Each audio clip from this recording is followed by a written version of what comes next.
আসসালামু আলাইকুম dear viewers. এখন আপনাদের সামনে কিছু গুরুত্বপূর্ণ ইডিয়মস এন্ড ফ্রেজেস নিয়ে হাজির হলাম এবং তাদের ব্যবহার আচ্ছা এখানে এই লেসনের মাধ্যমে জানতে পারবো। প্রথমটি মাস দ্য সেম অ্যাজ, ঠিক অনেকটা একই রকমের। মাস নট মাচ গুড অ্যাট, কোনো কিছুতে খুব বেশি দক্ষ না এমন। Not much of A, not good ভালো না। মাচ অ্যাজ দো অল দো, যার অর্থ হচ্ছে যদিও ডট ডট তবুও। এগুলো আমরা একটাও বুঝলাম না, উদাহরণ ফলাফল বুঝিয়ে নেবে। যেমন মাস দ্য সেম অ্যাজ, আমার নতুন ল্যাপটপটা ঠিক যেন অনেকটা পুরনোর মতো। এই যে দেখেন, মাই নিউ ল্যাপটপ ইজ, এই মাস দ্য সেম, ঠিক মাস দ্য সেম অ্যাজ, ঠিক কোনটার মতো? দ্য ওল্ড ওয়ানের মতো। ঠিক যেন অনেকটা, মাস দ্য সেম অ্যাজ কি পুরনোটার মতো। আচ্ছা, এবং 2 নম্বর এক্সাম্পলটা একই ধরনের, আপনিও দেখতে ঠিক অনেকটা আমার বন্ধুর মতো।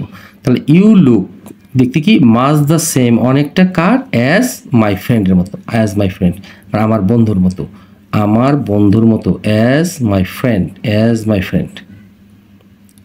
আচ্ছা, এখন হচ্ছে নট মাস গুড অ্যাট, কোনো কিছুতে খুব বেশি দক্ষ না এমন। আমি ইংরেজিতে খুব বেশি দক্ষ নই, তাহলে I am not much good at English. Good at, I am not much strong, STRONG, strong in English. Not much good at, I am not much strong in, তখন হবে I am not much strong in English. সে ছবি আঁকাতে খুব বেশি দক্ষ না, he is not much good at paintings.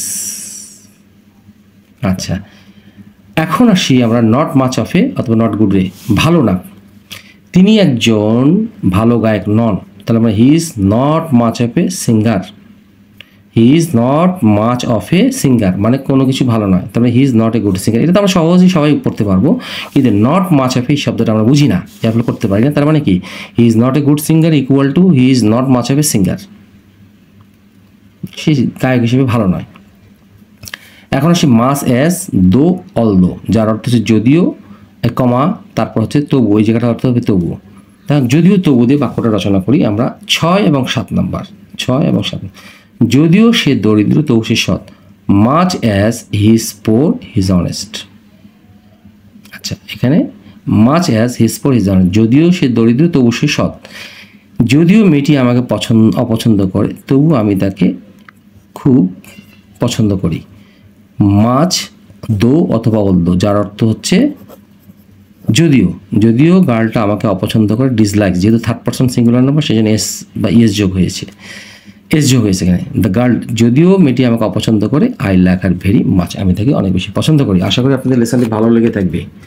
ভালো লেগে থাকলে অবশ্যই লাইক শেয়ার কমেন্টস করবেন, বেশি করে লাইক শেয়ার কমেন্টস করুন, যাতে করে আপনাদের মাধ্যমে এই লেসনটি দ্রুত অন্যদের কাছে পৌঁছায় এবং তারা এই ব্যবহার বিধিগুলো খুব সহজে শিখতে পারে। তো সেই প্রত্যাশায় আসসালামু আলাইকুম।